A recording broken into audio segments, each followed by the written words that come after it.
ನಮಸ್ಕಾರ. ಪ್ರಜಾರಾಜ್ಯ ಕನ್ನಡ ನ್ಯೂಸ್ಗೆ ಸ್ವಾಗತ. ನಾನು ರಾಮಗೌಡ ಪಾಟೀಲ್. ಆದ್ರೆ ಪ್ರತಿಭಟನೆಕಾರರನ್ನ ನಾವು ಯಾವ ದೃಷ್ಟಿಯಲ್ಲಿ ನೋಡ್ತಾ ಇದ್ದೀವಿ, ಇದು ಬಹಳ ಮುಖ್ಯವಾದಂತ ವಿಚಾರ. ಕಾಂಗ್ರೆಸ್ ಪಕ್ಷ ಮತ್ತು ವಿರೋಧ ಪಕ್ಷಗಳು ಆ ವಿದ್ಯಾರ್ಥಿಗಳ ಪ್ರತಿಭಟನೆಗೆ, ಅವರ ವಿದ್ಯಾರ್ಥಿಗಳ ಭಾವನೆಗೆ ನಾವು ಅವರ ಜೊತೆ ಕೂರಿಸಿಕೊಂಡಿದ್ದೇವೆ, ಧ್ವನಿ ಎತ್ತಿದ್ದೇವೆ. ನೀಟ್ ಪರೀಕ್ಷೆ ಮುಂದೂಡಬೇಕು ಅಂತ ಹೇಳಿದ್ದೇವೆ, ತಪ್ಪಿಸಿದವರಿಗೆ ಶಿಕ್ಷೆ ಆಗಬೇಕು ಅಂತ ಹೇಳಿದ್ದೇವೆ, ಮಂತ್ರಿಗಳು ರಾಜೀನಾಮೆ ಕೊಡಬೇಕು ಅಂತ ಕೇಳಿದ್ದೇವೆ. ಕೊನೆಗೆ ಸಂಸತ್ನಲ್ಲಿ ಚರ್ಚೆ ಮಾಡೋಣ ಅಂತ ನಾವು ಹೇಳ್ತೇವೆ. ಅದ್ಯಾವುದಕ್ಕೂ ಕೂಡ ಅವರು ಅವಕಾಶ ಕೊಡಲಿಲ್ಲ. ಯಾರು ಇಡೀ ದೇಶದ ಯುವಕರು, ವಿದ್ಯಾರ್ಥಿಗಳು ಬಂದು ಪ್ರತಿಭಟನೆಯನ್ನ ಮಾಡಿದ್ದಾರೆ. ಯಾರು ಅವ್ರ ಗಾಡಿ ಮಾಡ್ಕೊಳ್ಳಿಲ್ಲ, ಯಾರು ಅವರಿಗೆ ಸಂಘಟನೆಗೆ ಒಂದು ಕರೆ ಮೇಲೆ ಅವರೆಲ್ಲ ಬಂದಿದ್ದಾರೆ. ಅವರೆಲ್ಲ ಮೌನದಿಂದ ಅವರ ಮೆರವಣಿಗೆಯನ್ನು ವ್ಯಕ್ತಪಡಿಸ್ತಾ ಇದ್ದಾರೆ. ನಮ್ಮ ಮನೆ ಮಕ್ಕಳು, ನಿಮ್ಮ ಪೊಲೀಸ್ ಮಕ್ಕಳು, ನಿಮ್ಮ ರಾಜಕಾರಣಿಗಳ ಮಕ್ಕಳು, ಈ ದೇಶದ ಒಂದು ಆಸ್ತಿ, ಮುಂದಿನ ಭವಿಷ್ಯ. ಅವರಿಗೆ ನೀವು ಒಡ್ಸ್ತಾ ಇರೋ ರೀತಿ ನೋಡಿದ್ರೆ ನಿಮ್ ಮಕ್ಕಳ ಮೇಲೆ ಬಿದ್ದಂತ ಏಟಲ್ವಾದು. ನೀವು ತಂದೆ ತಾಯಿಂದಿರಾಗಿ ನೀವು ಅದನ್ನ ಒಪ್ಲಿಕ್ಕೆ ಸಾಧ್ಯನಾ? ಏನ್ ತಪ್ಪು ಮಾಡಿದ್ರು? ಇದು ಒಂದು ದೊಡ್ಡ ಎಲ್ಲರ ಮನಸ್ಸನ್ನು ಕೂಡ ಕಾಡ್ತಾ ಇದೆ. ಭಾರತೀಯ ರಾಷ್ಟ್ರೀಯ ಕಾಂಗ್ರೆಸ್ ಪಕ್ಷ ಮಲ್ಲಿಕಾರ್ಜುನ್ ಖರ್ಗೆ ಅವರು ಮತ್ತು ರಾಹುಲ್ ಗಾಂಧಿ ಅವರ ನೇತೃತ್ವದಲ್ಲಿ ಧ್ವನಿ ಎತ್ತಿದೆ. ನಮ್ಮ ಡ್ಯೂಟಿ. ಈ ದೇಶದಲ್ಲಿ ಕಾಂಗ್ರೆಸ್ ಪಕ್ಷದ ಇತಿಹಾಸನೇ ಈ ದೇಶದ ಇತಿಹಾಸ. ಯಾವಾಗಲೂ ಕೂಡ ಇಂತಹ ಆಂದೋಲನಗಳಲ್ಲಿ ಇವತ್ತು ನಾವು ಜನರ ಧ್ವನಿಯಾಗಿ ಇವತ್ತು ನಾವು ನಿಂತ್ಕೊಂಡು ಕೆಲಸ ಮಾಡ್ತೇವೆ. ಇವತ್ತು ನಾನು ಪ್ರಮಾಣ ವಚನ ನಾಳೆ ಕೊಡಬೇಕು ಅನ್ನೋದನ್ನ ತೀರ್ಮಾನ ಮಾಡ್ಕೊಂಡು ಬರ್ತಾವ. ನಾನು, ಸಿದ್ದರಾಮಯ್ಯನವರು, ಹರಿಪ್ರಸಾದ್ ಎಲ್ಲ ಬಂದು ನಮ್ಗೆ 12 ಗಂಟೆಗೆ ಮೀಟಿಂಗ್ ಫಿಕ್ಸ್ ಆಗಿದೆ. ಸೊ ಕಾರಣಾಂತರದಿಂದ ಆ ಸಭೆ ನಡೀಲಿಲ್ಲ. ನಾಳೆ ಆಗ್ಬೇಕಾಗಿತ್ತು. ನಾನು ಗೌರವ್ ಕೂಡ ಮುನ್ಸೂಚನೆಯಲ್ಲಿ ನಾನು ತಿಳಿಸಿದ್ದೇನೆ, ಈಗ ಮುಂದಕ್ಕೆ ಹೋಗ್ಬೋದು.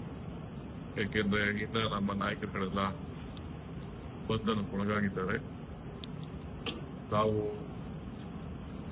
ಪ್ರಧಾನಮಂತ್ರಿಗಳ ಮನೆ ಮುಂದೆ ಇಷ್ಟೊತ್ತು ಪ್ರತಿಭಟನೆ ನಡೀತಾ ಇತ್ತು.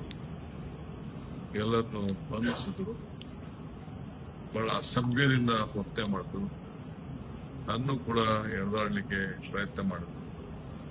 ಆಗ ರಾಹುಲ್ ಗಾಂಧಿ ಅವರು, ನಮ್ಮ ಮುಖ್ಯಮಂತ್ರಿಗಳು ಬಾರದು ಅನ್ನೋದನ್ನ ವಾರ್ನಿಂಗ್ ಕೊಟ್ಟರು. ಆಗ ಅವ್ರನ್ನ ಮಗ ನೋಡ್ಕೊಂಡು ನನ್ನ ಸುತ್ತ ಬೆಂಗಾವನಾಗಿ ನಿಂತ್ಕೊಂಡು ಆಮೇಲೆ ಸೈಡ್ಗೆ ಹೋದೆ. ನಾನು ಸೈಡಲ್ಲಿ ಚೇರ್ ಹಾಕಿ ಅವರೇ ಪೊಲೀಸ್ ಅವರೇ ಕರ್ಕೊಂಡು ಹೋಗ್ತಾರೆ. ಸೊ ದೊಡ್ಡ ಪ್ರತಿಭಟನೆ 1-3 ಗಂಟೆ ನಡೀತು. ಸ್ನೇಹಿತರೆ, ಇಡೀ ದೇಶ ನಮ್ಮ ಯುವಕರ ಮೇಲೆ ನಿಂತಿದೆ. ಪ್ರತಿಯೊಬ್ಬರು ಕೂಡ ತನ್ನ ಮಕ್ಕಳು ಒಳ್ಳೆ ಬದುಕನ್ನ ಕಟ್ಕೊಳ್ಬೇಕು ಅಂತ ಹೇಳಿ ಎಲ್ಲರೂ ಕೂಡ ಒಂದು ಆಸೆ. ಇಡೀ ಇವತ್ತು ಭಾರತದಲ್ಲಿ ಎಲ್ಲರೂ ಕೂಡ ನ್ಯಾಯಬದ್ಧವಾದಂತಹ ಬದುಕನ್ನ ಕಟ್ಕೊಳ್ಳಿಕ್ಕೆ ಬಹಳ ಕಷ್ಟ ಆಗ್ತಾ ಇರೋದನ್ನ ನಾವೆಲ್ಲ ನೋಡ್ತಾ ಇದ್ದೇವೆ. 25 ಲಕ್ಷಕ್ಕೂ ಹೆಚ್ಚು ಜನ ವಿದ್ಯಾರ್ಥಿಗಳು ಪರೀಕ್ಷೆಯನ್ನ ಬರೆದಿ ಕಷ್ಟಪಟ್ಟು ಓದಿ, ತಂದೆ ತಾಯಿಗಳ ಸಹಕಾರ, ಶಿಕ್ಷಕರ ಸಹಕಾರ, ಮಕ್ಕಳ ಆಸಕ್ತಿ, ಎಲ್ಲರೂ ಕೂಡ ಒಂದು ಬದುಕಿನ ನಮ್ಮ ಜೀವನ ಎಲ್ಲರಿಗೂ ಉದ್ಯೋಗ ಸಿಗ್ತದೆ ಅಂತಲ್ಲ, ಉದ್ಯೋಗವನ್ನ ಸೃಷ್ಟಿ ಮಾಡುವಂತ ಶಕ್ತಿ ಆ ಹೊಸ ಯುವಕರಲ್ಲಿ ನಾವೆಲ್ಲ ನೋಡ್ತಾ ಇದ್ದೇವೆ. ಸೊ ಇದು ದೇಶದ ಒಂದು ಆಸ್ತಿ.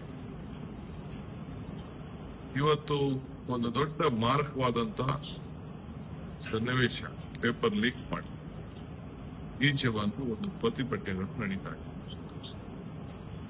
ಯಾರಿಗೆ ಮನಸ್ಸಿಗೆ ನೋವು ಇರ್ತದೆ ಅವ್ರು ಪ್ರತಿಭಟನೆ ಮಾಡ್ತಾರೆ. ಆದ್ರೆ ಪ್ರತಿಭಟನೆಕಾರರನ್ನ ನಾವು ಯಾವ ದೃಷ್ಟಿಯಲ್ಲಿ ನೋಡ್ತಾ ಇದ್ದೀವಿ, ಇದು ಬಹಳ ಮುಖ್ಯವಾದಂತ ವಿಚಾರ. ಕಾಂಗ್ರೆಸ್ ಪಕ್ಷ ಮತ್ತು ವಿರೋಧ ಪಕ್ಷ ಆ ವಿದ್ಯಾರ್ಥಿಗಳ ಪ್ರತಿಭಟನೆಗೆ,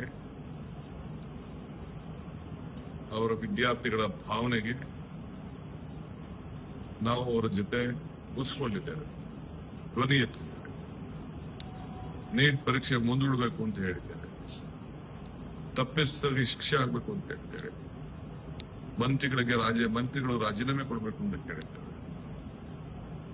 ಕೊನೆಗೆ ಸಂಸತ್ನಲ್ಲಿ ಚರ್ಚೆ ಮಾಡೋಣ